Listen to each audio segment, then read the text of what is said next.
Tunaanza kwa taarifa kamili ya habari ikisomwa kwako na Asma Ahmed. Na kwanza tunaanza na habari za kitaifa.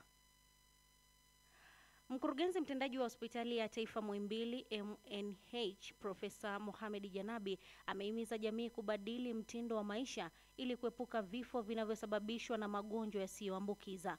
Profesa Janabi amesema ugonjwa wa moyo unaua watu milioni 18 duniani kwa kila mwaka na shinikizo la damu la juu linaua watu milioni 9.4 kwa kila mwaka duniani. Profesa Janabi ameongeza kuwa ugonjwa wa shinikizo la damu umekuwa tishio nchini kwa sababu kila wanaume wanne mmoja wao ana shinikizo la juu la damu bila kujijua, hali ambayo ni hatari. Ameonya matumizi ya chumvi nyingi, kiwemo kila mtu anatakiwa kula chakula chenye chumvi ambayo haiwezi kuhisi mdomoni, na kwamba chumvi ni kichocheo cha vifo vinavyotokana na shinikizo la juu la damu.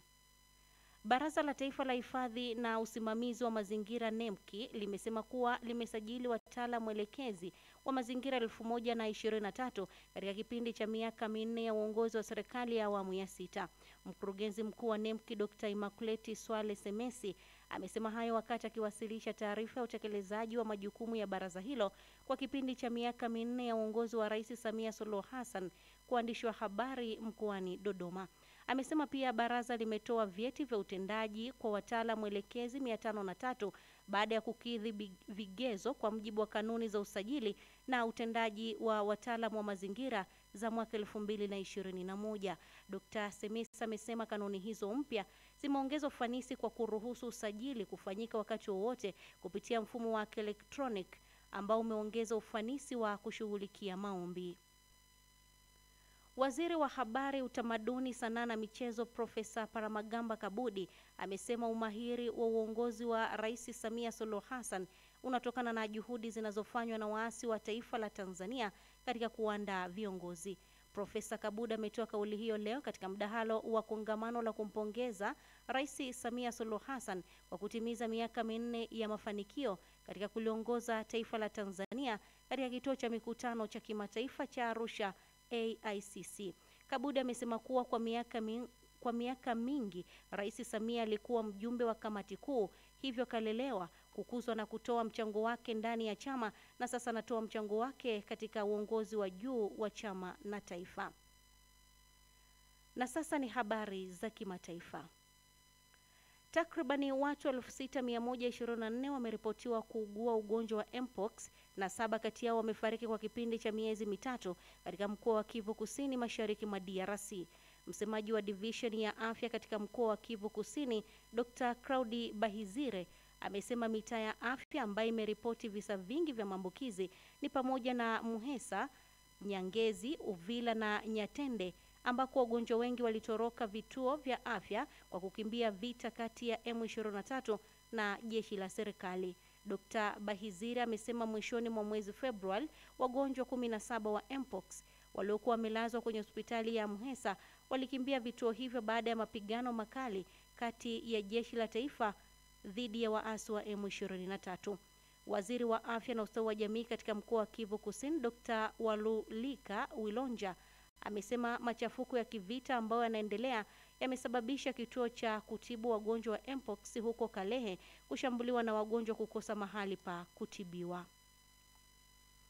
Kiongozi wa jeshi nchini Uganda, Muhoozi Kainerugaba, ambaye ni mtoto wa rais wa nchi hiyo, amesema kuwa vikosi vyake vitadhibiti mji wa Kisangani iwapo waasi wa M23 watachelewa kuteka mji huo. Kupitia mtandao wake wa kijamii wa X, ambapo amezungumzia mengi kuhusu DRC, Kainerugaba amesema jeshi lake au waasi wa M23 wataingia Kisangani kwa agizo la Rais Yoweri Museveni ili kuokoa wakazi wa mji huo wakati wowote kutoka sasa. Wanajeshi wa Uganda wamekuwa nchini DRC wakishirikiana na jeshi la nchi hiyo FARDC kupambana na makundi yenye silaha wakiwemo waasi wa Kodiko na ADF. Kainerugaba amesema nia yake ni kuwalinda wakazi wa DRC na ameapa kuwa hataacha wakazi wenye asili ya Uganda kama vile Alas, Bahema, Banande na Batusi wapitie changamoto na kusema na haki ya kuwalinda. Na zaidi ya raia 45 wameuawa katika shambulio lililofanywa na askari wa kikosi cha RSF katika eneo la Al-Mahla, kilomita 210 kaskazini mwa mji wa Elifasha, magharibi mwa Sudan. Wakati huo mtandao wa madaktari nchini Sudan umesema kupitia mtandao wa kijamii wa X kwamba shambulio hilo lilisababisha vifo vya watu 48 na wengine 63 kujeruhiwa. Mtandao huo umeonywa kuwa mauaji ya kikabila yaliyofanywa na RSF dhidi ya watu wa Darfur yalifanyika hali kuzidi kuwa mbaya katika mkoa huo. Hata hivyo, RSF haijatoa tamko lolote kuhusu madai hayo. Waza Wazua. Msikilizaji, maji tulivu huona undani wa mto, lakini maji yenye mawimbi na misukosuko huifunua miamba ya kina cha bahari. Waza Wazua. Na huo ndo mwisho wa duru habari jioni ya leo. Endelea kutufuatilia katika mitandao yetu ya kijamii, Facebook Radio Kwizera na YouTube Kwizera TV. Saa 2 usiku utasikiliza taarifa nyingine ya habari.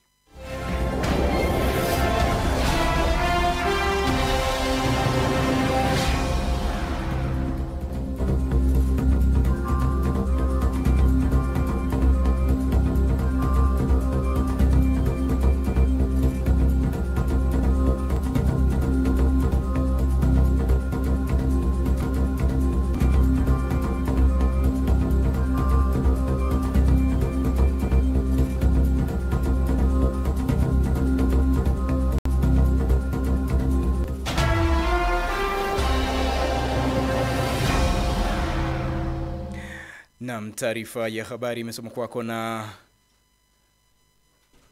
Asma Ahmed. Unaendelea kusikiliza makala ya duru zetu alasiri kutoka hapa Radio Kwizera FM, na nafasi msikilizaji ya kuendelea kutuchangia maoni yako kupitia namba ya ujumbe mfupi ya 0692573615, na maoni yako nitayatazama hapo baadaye. Unaendelea kusikiliza makala ya duru zetu alasiri, habari kuu leo hii.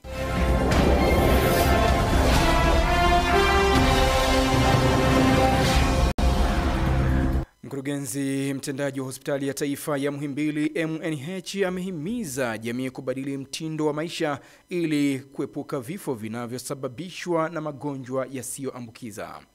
Baraza la Taifa la Hifadhi na Usimamizi wa Mazingira NEMKI limesema kwamba limesajili wataalamu elekezi wa mazingira 1023 katika kipindi cha miaka 4. Na takribani watu 6124 wameripotiwa kuugua ugonjwa wa Mpox, na 7 kati yao wamefariki kwa kipindi cha miezi 3 katika mkoa wa Kivu Kusini Mashariki mwa DRC.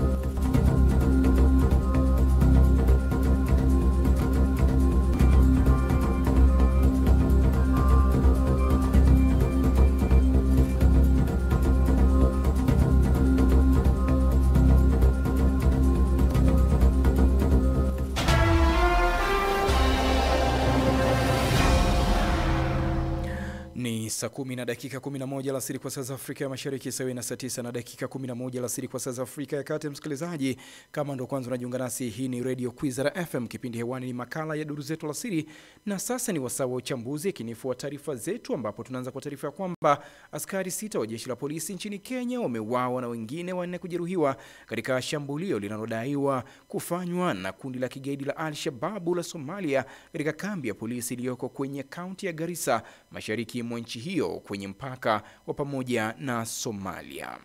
Taarifa iliyotolewa na polisi kwa vyombo vya habari imesema shambulio hilo lilitokea alfajiri ya kuamkia Jumapili, linalohusishwa na kufanywa na kundi la kigaidi la Al-Shabaab la Somalia ambalo linatajwa kuwa na ushirikiano na mtandao wa kigaidi wa Al-Qaeda.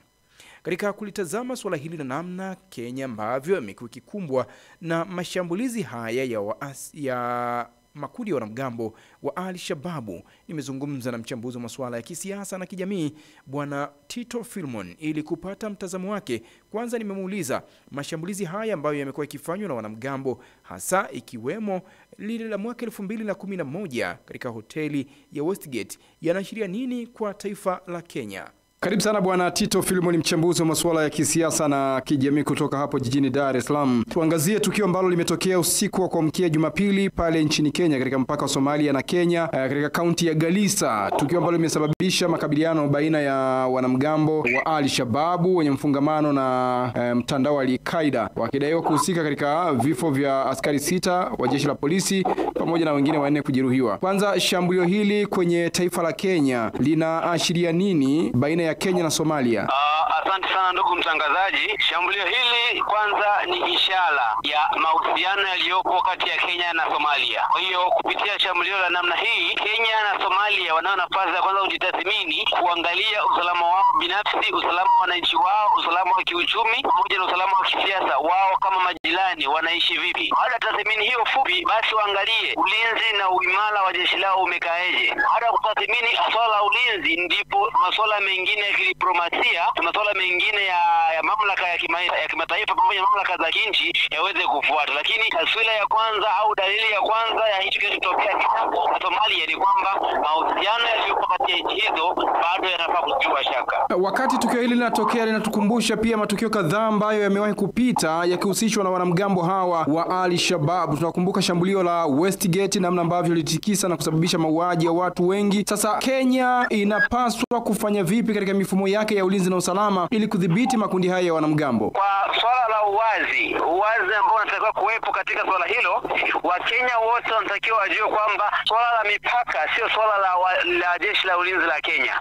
Ni swala la raia, ni swala la Kenya, ni swala la ulinzi na vyombo vyote vya ulinzi vya Kenya. Kwa hiyo ni kila jukumu la mmoja pale Kenya kuhakikisha kwamba mipaka inakuwa salama. Lakini kitu cha msingi ambacho wote wanafaa kujua kwamba hadi Somalia vitendo hivi vinatokea kwa huku Kenya. Manake kuna madhaifu ambayo Somalia au Al-Shabaab waliona kwenye jeshi la ulinzi la Kenya. Kwa hiyo kama tulishuhudia mwaka 2011 Westgate, shambulio namna hii Nairobi lilitokea, likatokea vifo vya watu takriban 67 na 200 wakajeruhiwa. Leo hii Kenya wanakupa askari polisi 6, wengine tena wanajeruhiwa. Sasa hii ni dalili ya wazi kwamba Al-Shabaab wanajaribu kulipima jeshi la Kenya kuangalia kama kuna namna ambavyo wanaweza kuwa na limudu. Kwa hiyo kama wasipofanya haraka Kenya kuweza kuimarisha na kulifua upya jeshi lake la ulinzi, basi kuna tatizo kubwa linaweza likawakuta kwa siku za usoni. Kwa hiyo ni jukumu la jeshi la Kenya kujitathmini upya na kujiimarisha. Sio ulinzi tu. No, mkuu wa majeshi, rais wa nchi afanye tathmini, aone namna gani madhaifu haya yanavyowavutia watu wa Al-Shabaab. Basi aone namna baada ya kuweza kuyadhiba na kuweza kuwadhibiti watu hawa ili isije kuwa consistent na kuonekana ni mazoea kwa jeshi la hilo la Kenya kuonekana dhaifu. Kwa nini asipewe mataifa mengine? Kwa nini wa Kenya? Kwa swala la msingi ambalo taifa la Kenya linapaswa kutafakari kwa kina. Naam, ni mchambuzi huyo wa masuala ya kisiasa na kijamii Bwana Tito Philemon kutoka jijini Dar es Salaam nikizungumza naye hapa. Na sasa tuangazie taarifa nyingine msikilizaji, ni kwamba mwanasiasa mkongwe hapa nchini Tanzania aliyewahi pia kuwa katibu mkuu wa chama cha demokrasia na maendeleo Chadema, Dr. Wilbrod Slaa ametangaza kurejea ndani ya chama hicho baada ya miaka 10 tangu alipojiondoa mwaka 2015. Akitangaza uamuzi wake jana katika mkutano wa hadhara mkoani Mbeya, Dr. Slaa amewashukuru mwenyekiti wa Chadema Taifa Tundu Antipas Lissu pamoja na wanachama wa chama hicho kwa kumpokea tena. Pia ameomba radhi kwa wanachama na viongozi wa Chadema kwa tofauti zilizokuwepo kati yao hapo awali. Ameahidi kutekeleza majukumu na ahadi zake zote za Chadema, ikiwemo kupambania uhuru kamili wa nchi ya Tanzania na kushinikiza mabadiliko ya mfumo wa uchaguzi kupitia kauli mbiu ya no reform, no election.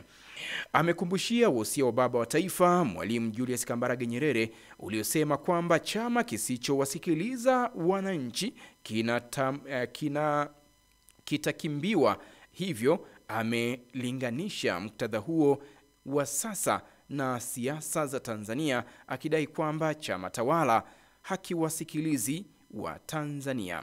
Katika kulitazama swala hili msikilizaji, nimezungumza na mchambuzi wa masuala ya kisiasa na kijamii Bwana Leonard Chakupewa ili kupata mtazamo wake. Je, kurejea kwa Dr. Slaa pengine kunaweza kukaendeleza yale ambayo Chadema wanayofanya katika chachu ya kuhitaji demokrasia ya kweli ambayo wanahitaji ndani ya chama?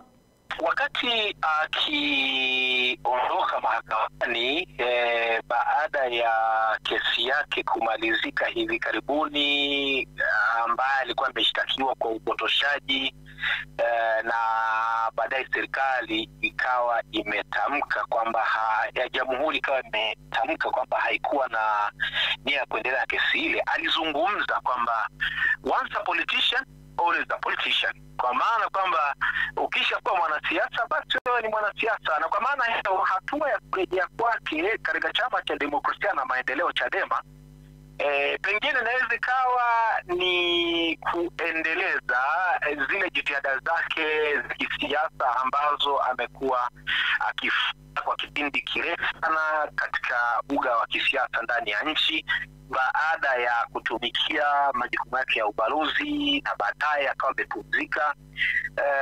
Kwa hiyo anarejea katika chama ambacho alikuwemo na kifahamu, na ameshika nyadhifa nyingi ikiwemo ya ukatibu mkuu kwa kipindi kirefu sana, na ilikuwa katika kipindi ambapo chama kilikuwa kinapita katika wakati mkuu. Kwa hiyo ni uamuzi ambao unaleta taswira mpya na kuendelea kuongeza nguvu katika chama cha demokrasia na maendeleo Chadema, ambacho kimepata uongozi mpya hivi karibuni kupitia uchaguzi wa ndani uliofanyika uliomleta Mheshimiwa Tundu Antipas Lissu katika madaraka ya wenyekiti na msaidizi wake John Heche. Ukiangalia kwa namna ambavyo alivyoondoka Dr. Wilbrod Slaa akitoka ndani ya chama cha demokrasia na maendeleo Chadema, akisema kwamba amestaafu siasa na ni kutokana na baada ya nafasi yake kuchukuliwa na Edward Ngoyai Lowassa kugombea uchaguzi mwaka 2015. Na tunaona kwa sasa anarejea wakati ambao sasa mambo yanakaribia kuiva kuelekea katika uchaguzi mkuu. Pengine huenda akawa na jaribu kurudi ili kupambania nafasi yake, pengine aombe ridhaa ya chama kimteue yeye kupeperusha bendera ya chama hicho katika nafasi ya urais. Inawezekana ikawa ni ndio, lakini pia inawezekana ikawa sio, kwa maana kwamba kurejea kwake kukawa ni kama njia tu ya kuimarisha chama, lakini pia kurudisha yale mahaba yake, lakini pia ule unazi wake katika chama ambacho alikihudumu kwa kipindi kirefu sana. Kwa hiyo yote anaweza kaa ni majibu sahihi, kwa maana kwamba inaweza ikawa ni njia ya pengine kujiweka nafasi ya kuelekea kupata uteuzi wa kupeperusha bendera ya chama kupitia uchaguzi mkuu unaofanyika mwaka huu mwishoni, au pengine ikawa ni kwa lengo la kuhakikisha kwamba anarudi katika chama ambacho kwa kipindi kirefu sana amekitumikia kabla ya kutimka. Ukiangalia sasa kwa hiki ambacho kimefanyika Chadema kumrejesha Dr. Slaa, licha ya kwamba kuna baadhi ya mambo yanazungumzwa wakati ameondoka ndani ya Chadema, kuna mambo mengi alizungumza na kuonekana kama vile si mtu ambaye tena anaweza karudi ndani ya chama hicho. Sasa kwa hiki ambacho kimefanyika kwake, lakini pia tukifahamu kuna wabunge wengine 19 ambao walivuliwa wanachama kwa mujibu wa chama chenyewe. Je, na wao kwa namna hii pia wana nafasi ya kuweza kusamehewa na wakarejeshwa ndani ya chama ili kuendeleza ule ushawishi wa kujenga chama? Inawezekana wao kurejea na kuwa sehemu ya wanachama hai wa chama cha demokrasia na maendeleo Chadema, lakini nafikiri itategemea sasa na ule utayari wao wa kuomba radhi, kwa sababu wao kuondolewa katika chama cha demokrasia na maendeleo Chadema kuna tuhuma ambazo walivikwa, ikiwemo ile ya wao kujihusisha na shughuli za kisiasa za kuingia bungeni katika kipindi ambapo tayari chama kilikuwa kimeonesha msimamo wake kwamba hakingeweza kushiriki katika shughuli za bunge na za kisiasa kwa wakati ule. Naam, ni mchambuzi huyo wa masuala ya kisiasa na kijamii Bwana Leonard Chakupewa nikizungumza naye kuhusiana na swala zima nikizungumza naye kuhusiana na swala zima hili la Dr. Wilbrod Slaa kuhamia kurudi tena ndani ya chama cha demokrasia na maendeleo Chadema. Na sasa ni wasaa wa duru uchumi na biashara, tunaungana na Amina Semagogwa.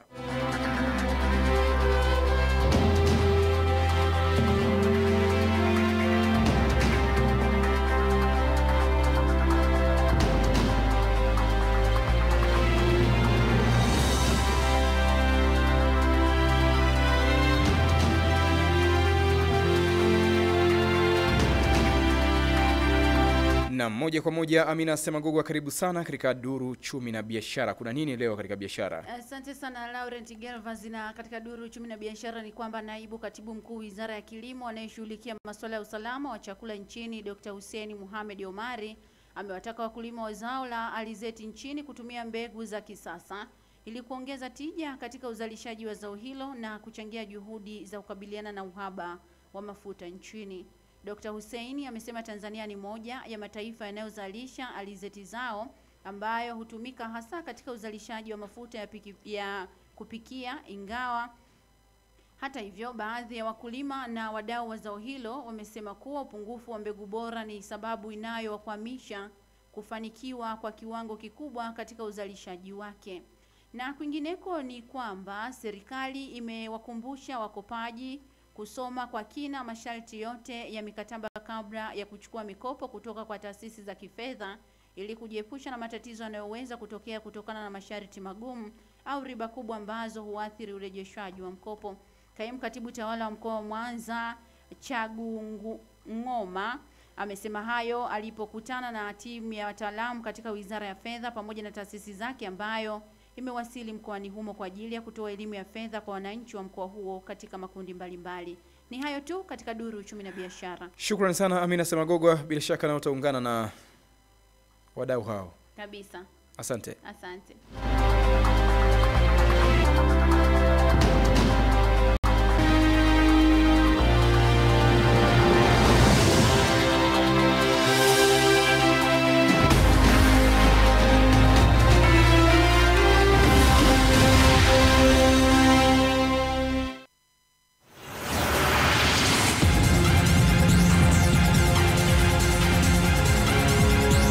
Na moja kwa moja sasa tunaelekea viwanjani kutazama yaliyoko kule katika Duru Michezoni. Tupo na Marco Pastori. Marco, habari ya kwako? Salama kabisa, bila shaka uko poa. Mimi niko vizuri sana. Karibu sana, tufahamishe nini ambacho kinaendelea katika upande wa michezo kwa siku ya leo. Asante sana. Tunafahamu katika michezo kidogo maandalizi yanaendelea ya timu ya taifa katika kumenyana na timu ya taifa ya Morocco. Na hapa bwana, mchezo huu utapigwa siku ya Jumatano. Sio Jumatano tu, ni Jumatano usiku.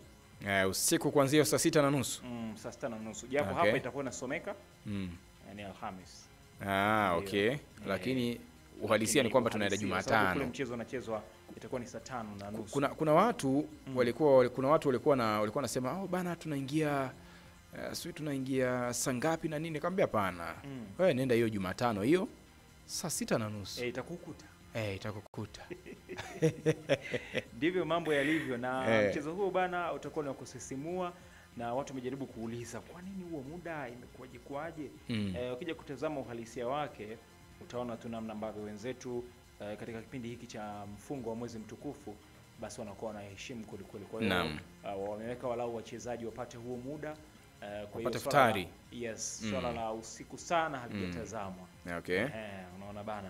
Na lengo la kuweka huo muda hasa katika masuala ya michezo ni kwamba unapokula walau upate muda fulani wa kupumzika kabla ya kwenda mchezoni. Huwezi ukala chakula hapo baada ya kumaliza chakula unaenda uwanjani. Hapana. Kiafya kwa wachezaji hairuhusiwi. Sawa. Mbali na hilo pia kuna michezo mingine ambayo itachezwa ya kombe la shirikisho siku ya Jumatano ambapo Stand United watacheza na Giraffe Academy, lakini Simba siku ya Alhamisi atacheza na Bigman, lakini Ijumaa pamoja na Jumamosi kutakuwa na michezo mingine pia ambayo itakuwa ni ya kombe la shirikisho hapa kwetu Tanzania. Na kuna mchezo wa kirafiki ambao unaendelea hivi sasa ukiwakutanisha Singida Black Star wakicheza na Yanga, mchezo ambao unaendelea hivi sasa na tutaendelea kukufahamisha kile ambacho kinaendelea. Okay. Sawa. Lakini kimataifa kubwa zaidi ni michezo tu hii ya kufuzu kombe la dunia, utafahamu ambayo inaendelea kwa sasa. Kuna timu mbalimbali ambazo ziko kwenye nafasi hiyo ya kuwania. Kuna majirani zetu, kuna ndugu zetu wa maeneo haya ambayo yanatuzunguka. Kwa hiyo na wao pia watakuwa wakicheza hii leo katika kuwania hiyo nafasi ya kufuzu kombe la dunia. Na mengi zaidi ni kwambie tutaendelea kuyafahamu ama tutakufahamisha pale saa 2:15 usiku. Shukrani sana Marco Pastori. Shukrani. Asante. Na msikilizaji, huyo ni Marco Pastori akitufahamisha katika wasaa wa Duru Michezoni.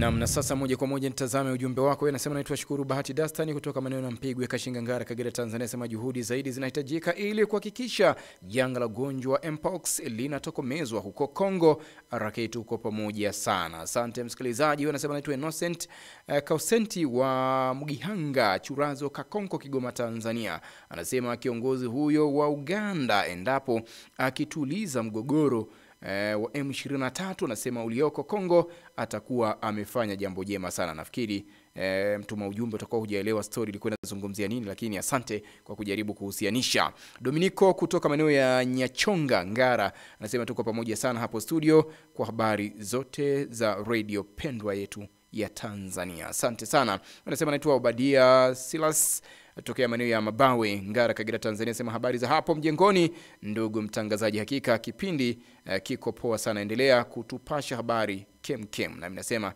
asante, endelea kufuatilia matangazo haya ya Radio Kwizera FM. Vedasto Leopold wa Mganza Ngara Kagera Tanzania anasema hakika ni jambo jema sana kwa Watanzania wanaolima zao la alizeti. Wewe unasema anaitwa Anglen Abel wa Kashesha Bihata Muleba kule, anasema tunawashukuru sana Radio Kwizera kwa kuendelea kutujuza habari nzuri, twende sawa mpaka tamati. Shukrani sana kwa kuendelea kutusikiliza. Isaac Gilbert anasema anapatikana maeneo ya Kanyinya Ngara Kagera Tanzania, anasema DRC chukueni hatua juu ya mlipuko huo wa ugonjwa ili kuokoa maisha ya mamilioni ya watu katika taifa hilo. Nikamilishe ujumbe wake na huyu anasema anaitwa Eliza Robert toka maeneo ya anasema ni maeneo ya Mkigende kijiji cha Chamuye.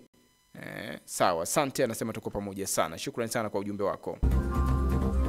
Na kufikia hapo nakamilisha makala haya duru zetu la siri. Habari kutuzo kuletea hii leo ni pamoja na mkurugenzi mtendaji wa hospitali ya taifa ya Muhimbili MNH amehimiza jamii kubadili mtindo wa maisha ili kuepuka vifo vinavyosababishwa na magonjwa yasiyoambukiza. Baraza la Taifa la Hifadhi na Usimamizi wa Mazingira NEMKI limesema kwamba limesajili wataalamu elekezi wa mazingira 1023 katika kipindi cha miaka 4 na takribani watu 6124 wameripotiwa kuugua ugonjwa Mpox na 7 kati yao wamefariki kwa kipindi cha miezi 3 katika mkoa wa Kivu Kusini Mashariki mwa DRC. Na huo ndio mwisho wa makala ya duru zetu la siri. Mimi Laurent Gervas, asante kwa kuwa nasi. Kwa niaba ya wote waliosikika, endelea kusikiliza Mseto Leo mpaka pale 2 kamili usiku.